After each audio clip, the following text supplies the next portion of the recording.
CAC EC నియామకాలపై దాఖలైన పిటిషన్లపై నేడు సుప్రీంలో విచారణ జరగనుంది. సెలక్షన్ ప్యానెల్ నుంచి సీజేఐని తొలగించి చేపట్టిన కొత్త సిఇసి ఈసీ నియమాలను సవాల్ చేస్తూ పలు పిటిషన్లు దాఖలయ్యాయి. సిఇసి ఈసీ నియామకాలపై దాఖలైన పిటిషన్లకు మద్దతుగా టీఎంసీ ఎంపీ మహువా మొయిత్రా సుప్రీంకోర్టును ఆశ్రయించారు. ప్రశాంత్ భూషణ్ డెమోక్రటిక్ రిఫార్మ్స్ సంస్థ సహా మరికొందరు పిటిషన్లు దాఖలు చేశారు. అన్ని పిటిషన్లపై నేడు సుప్రీంకోర్టులో విచారణ జరగనుంది.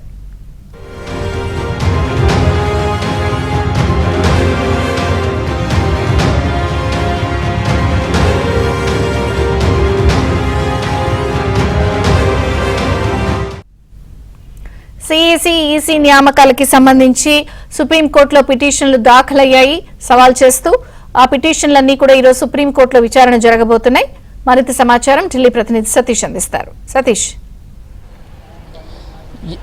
విజయ్ చంద్రిక, సెలక్షన్ ప్యానెల్ నుంచి సీజేఐని తొలగించడాన్ని సవాలు చేస్తూ ప్రధానంగా ఇటీవల అంటే దాదాపు గతేడాది సుప్రీంకోర్టును కొంతమంది ఆశ్రయించారు. ప్రధానంగా దాంట్లో బెంగాల్కి సంబంధించిన ఎంపీ టీఎంసీ ఎంపీగా ఉన్న మహువా మొయిత్రా కావచ్చు, అదేవిధంగా మరికొంతమంది నేతలుగా పిటిషన్లు కూడా దాఖలు చేశారు. అందులో సీనియర్ కౌన్సిల్గా ఉన్న ప్రశాంత్ భూషణ్తో పాటు డెమోక్రటిక్ రిఫార్మ్ సంస్థకు సంబంధించిన మరికొందరు కూడా పిటిషన్లు దాఖలు చేశారు. ప్రధానంగా కేంద్ర ఎన్నికల ప్రధాన కమిషనర్తో పాటు ఇతర కమిషనర్లు నియమించే సందర్భంలో సీజే ఖచ్చితంగా ఆ ప్యానెల్లో ఉండాల్సిందిగా కూడా గతం నుంచి వస్తున్న ఆచారం, అందుకు అనుగుణంగానే ఉండాల్సిందని కూడా మొదటి నుంచి కూడా చర్చ ఉంటుండే. కానీ భారతీయ జనతా పార్టీ వచ్చిన తర్వాతకి రెండో గవర్నమెంట్ అనంతరం కూడా సీజేఐని చీఫ్ ఎన్నికల కమిషనర్ ఎన్నుకునే ప్యానెల్ నుంచి తొలగించడంతో పాటు ఏకంగా పార్లమెంట్ వేదికగా బీజేపీకు నూతన చట్టాన్ని తీసుకొచ్చింది కేంద్ర ప్రభుత్వం. ఆ చట్టం తర్వాతకి నేరుగా ప్రధానమంత్రి, కేంద్ర కేబినెట్లో ఎవరైనా ఒక మంత్రి, అదేవిధంగా లోక్సభ పక్ష నేతగా ఉండేవారు మాత్రం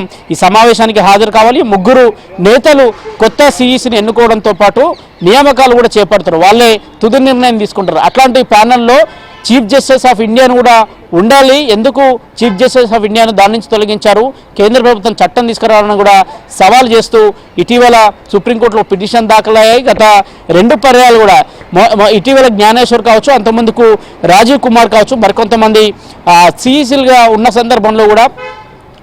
సందర్భంలోనే ఇట్లాంటి నియామకాలు చేపడుతున్నాడు. ఖచ్చితంగా కూడా దీంట్లో చట్టాన్ని సవాల్ చేస్తూ సుప్రీంకోర్టులో పిటిషన్ దాఖలు చేశారు. ఆ పిటిషన్ పైన ఈరోజు విచారణ కూడా వచ్చింది. ప్రధానంగా సొలిసిటర్ జనరల్ కేంద్ర ప్రభుత్వం తరఫున తుషార్ మెహతా ఆయన కాన్స్టిట్యూషనల్ బెంచ్లో బిజీగా ఉండడంతో ఈ కేసు విచారణను వాయిదా వేయాల్సిందిగా మొదట కోరారు. కేసు విచారణకు సంబంధించి జస్టిస్ సూర్యకాంత్ ధర్మాసనం ముందు విచారణకు వచ్చిన సందర్భంలో ఆయన వేరే కేసులో ఉన్నారు కనుక ఈ కేసును కొంత వాయిదా వేయాల్సిందిగా కూడా విజ్ఞప్తి చేయడంతో పిటిషన్కి సంబంధించి కొంత చర్చ జరుగుతుంది. అయితే మరి కాసేపట్లో దీనిపైన మరింత స్పష్టత వచ్చే అవకాశం ఉంది. ఈ రోజే ఈ సిఇసి ఈసీ నియమాలపైన సుప్రీంకోర్టులో వాదనలు కొనసాగుతాయి, లేదంటే తిరిగి వీటికి ఒక ఫ్రెష్ డేట్ ఇస్తారనే దానిపైన కూడా కొంత స్పష్టత రావాల్సి ఉంది. అయితే రాజ్యాంగ ధర్మాసనంలో బిజీ ఉండడం వల్లే ఈ కేసుకు హాజరు కాలేకపోతున్నామనే అంశాన్ని ఆయన స్పష్టం చేసిన నేపథ్యం. కానీ ప్రతి కేసును వాయిదా వేయడం సరికాదు అనే అంశాన్ని కూడా సొలిసిటర్ జనరల్కు వివరిస్తున్నాయి. 17 మంది కేంద్ర ప్రభుత్వాలకు సంబంధించిన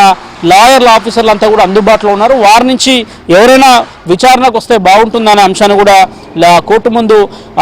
కోర్టు ముందు లేవనెత్తిన సందర్భంలో ప్రధానంగా ప్రశాంత్ భూషణ్ ఈ అంశాన్ని జస్టిస్ సూర్యకాంత్ ధర్మాసనం ముందు కూడా విజ్ఞప్తి చేసిన నేపథ్యంలో తుషార్ మెహతా విజ్ఞప్తి మేరకు కాసేపటి క్రితం కేసుని కొంత డిలే చేస్తూ వచ్చారు. అయితే తుషార్ మెహతా ఈరోజు కాన్స్టిట్యూషనల్ బెంచ్లో ఫ్రీ అయితే కాక ఒకవేళ మధ్యాహ్నానికి ఈ కేసు విచారించే అవకాశాలు చాలా స్పష్టంగా ఉన్నాయి, లేదంటే తిరిగి ఈ కేసును మరో తేదీన విచారించే అవకాశాలు అయితే చాలా స్పష్టంగా కనిపిస్తున్నాయి. అదేవిధంగా ఇటీవల సిఇసి ఎంపిక జరిగిన సందర్భంలో కూడా లోక్సభ ప్రతిపక్ష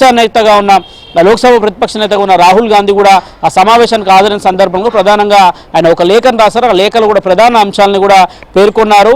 ఏకపక్ష నిర్ణయం సరికాదనే అంశాన్ని కూడా చెప్పారు. కేంద్ర ప్రభుత్వం ఎవరిని కావాలంటే వారిని నియమించుకుంటుంది, కానీ ఈ ఒక పారదర్శకమైన ఒక టీం ఉండాలి, ఇది వాళ్ళే వీరిని రిఫర్ చేయాలనే అంశం ఉంటుంది. గతంలో ఇలాంటి సెలక్షన్ ప్యానెల్లో సీజే కూడా ఉంటుండేవారు, కానీ సీజేఐని తొలగిస్తూ ఇటీవల కేంద్ర ప్రభుత్వం ఒక చట్టం తీసుకురావడం, ఆ చట్టాన్ని ఇప్పుడంతా కూడా సుప్రీంకోర్టులో సవాల్ చేసిన నేపథ్యంలో ఒకవేళ ఈరోజు కేసు విచారణకు వస్తే అది ఎంతవరకు కరెక్ట్ అవుతుంది అనేది కూడా చూడాల్సి ఉంటుంది.